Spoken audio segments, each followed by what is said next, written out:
De Tjotters komen in het nieuwe Wettersportcentrum in Heeg. We komen hier dus binnen in de kantine. Dit is de ruimte waar daar komt de bar ook. Zoals je ziet hebben we helemaal uitzicht over het meer hier. Er wordt nog hutwerk aan het gebouw.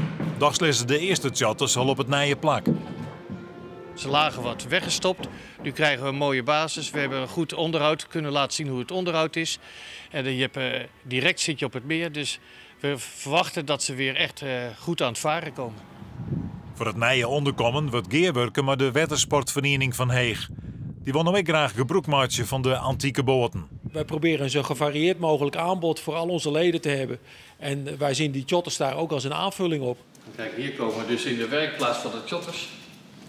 Hier gaan we 's winters en zomers het onderhoud doen, restauraties doen en dergelijke. Daarvoor is het ook helemaal opengemaakt met glas. Wat verwacht je dadelijk dan, als het clear is? Nou, dan dat ze echt wel, daar hebben we wel een paar jaar voor nodig, dat ze echt weer goed gaan varen. Ze varen nu nog te weinig. We moeten nu echt daarna, als je goede accommodatie hebt, kunnen we eraan gaan trekken dat ze gaan varen. Hoe ver ben je nou met het hele gebouw? Nou, het moet over een maandje gebruiksgereed zijn. Dan zal het nog lang niet klaar zijn. Maar dan hebben we onze eerste activiteit hier, het Kruis van Heeg. Maar de officiële opening, dat zal voorjaar volgend jaar zijn. Want er zijn nog duizenden kleine dingen die afgewerkt moeten worden. En daar hebben we nog wel even tijd voor nodig. Want het moet grotendeels door vrijwilligers gebeuren.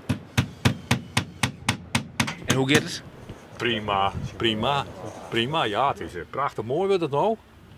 Dat ken het beter.